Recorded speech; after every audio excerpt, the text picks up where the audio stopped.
Gbogbo ọmọ Yorùbá, ọ̀rọ̀ rè o. Oríṣiríṣi ló ń ṣẹlẹ̀. Ǹjẹ́ ẹ ti gbọ́? Ṣé rí ọ̀gbẹ́ni tẹ́ ń wò yìí, lára àwọn agbésùmọ̀mí tí wọ́n pa àwọn ọmọ ìlú lẹ́kùn rè. Ọ̀gbẹ́ni yìí, ó ti jí ọ̀pọ̀lọpọ̀ àwọn èèyàn gbé. Ó dẹ̀ ti pa ọ̀pọ̀lọpọ̀ àwọn ọlọ́pàá àti àwọn sójà. Lára àwọn ọmọ ISWAP rè. Ǹjẹ́ ẹ ti gbọ́ ìròyìn tó wà nílẹ̀ báyìí? Bóyé jáde nìyẹn o. Ó lóun fẹ́ surrender ara òun. In fact, ó lóun ti surrender ara òun fún àwọn Nigerian Army báyìí o. Wípé òun ò fẹ́ ṣe àwọn iṣẹ́ láabi tóun ń ṣe mọ́. Eléyìí ẹ̀ṣẹ̀ jáde báyìí ni o. Ó ní òun ò fẹ́ ṣe àwọn iṣẹ́ láabi tóun ń ṣe mọ́. Ó surrender sí àwọn ọmọ ẹgbẹ́ ológun, àwọn tí wọ́n wà ní Damasak Moba Local Government Area, títí ìpínlẹ̀ Damasak. Wọ́n ní Damasak tí ìpínlẹ̀ Borno.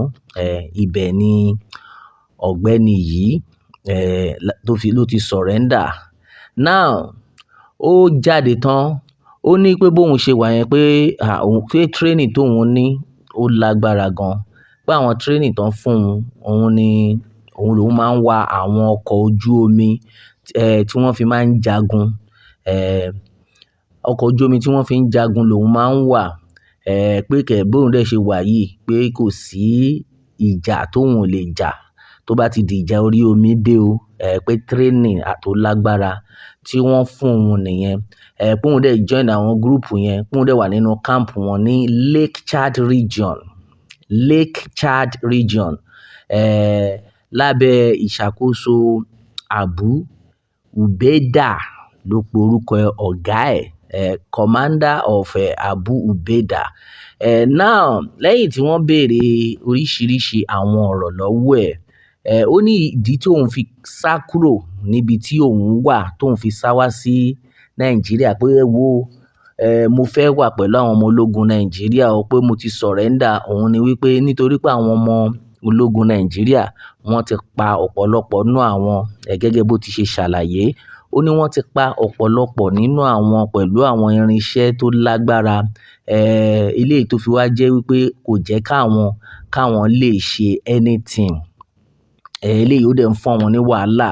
Pé ìdí tóun fi sá dànù rè o. Pé ṣùgbọ́n bóun ṣe wà ń sìn yó, pé kán jọ́ torí Ọlọ́run kí wọ́n ṣàánú òun. Pé òun ò fẹ́ hùwà láabi mọ́, gẹ́gẹ́ bí ó ti ṣe sọ. Ó lóun ò fẹ́ hùwà láabi kankan mọ́. Pé kí wọ́n ṣàánú òun. Pé òun ti ṣe tán. Òun ti ṣe tán àti hùwà rere. Gẹ́gẹ́ bí ó ti ṣe ṣàlàyé, ká tó wí ká tó fọ̀, wọ́n gbóúnjẹ jáde fún un. Wọ́n fún un lóúnjẹ, wọ́n dẹ̀ gbé lọ sí hospital, wọ́n treat ẹ̀, wọ́n á gbé sí abẹ́ ààbò àwọn ọmọ ológun, ìyẹn military custody, ní hospital wọn lọ́hùn. Now, wọ́n ní pé ní ìtàn ti gbà tọwọ́ tẹsẹ̀ báyìí, wọ́n máa béèrè oríṣiríṣi àwọn ọ̀rọ̀ kọ̀ọ̀kan lọ́wọ́ ẹ̀.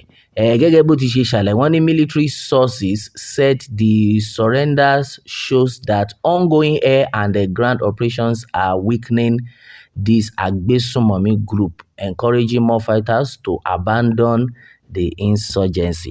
Now, ọ̀rọ̀ rè o.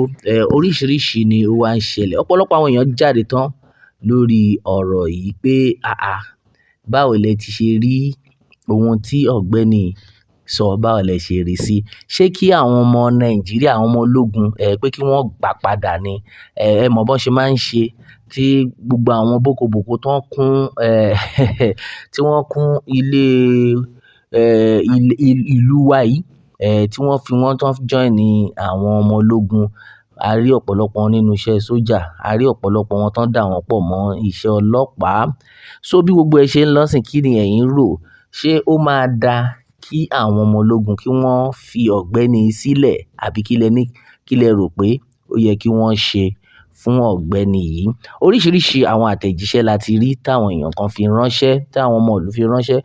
Ọ̀gbẹ́ni kan ní pé ẹ wo, tẹ́ bá mọ nǹkan tó dáa fún yín, ẹ tètè ṣe ọ̀gbẹ́ni, ẹ ṣẹ̀ṣẹ̀ ṣe kiní yẹn fún.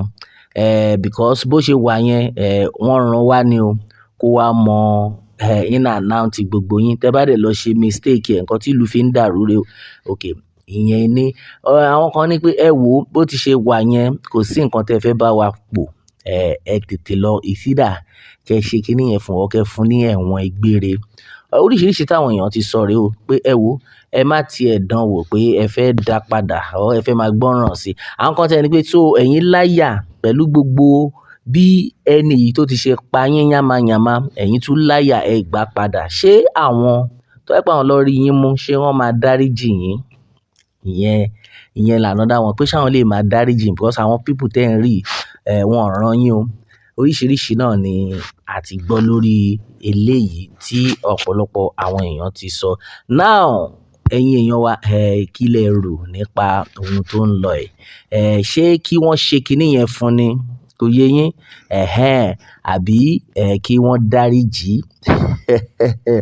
Ẹ jẹ́ kí n gbọ́ àwọn ohun tẹ́ rò lórí comment section. Meanwhile, lèmi ń tèmi o. Bí gbogbo kiní yìí ṣe ń lọ, ká má parọ́, ká má jalè.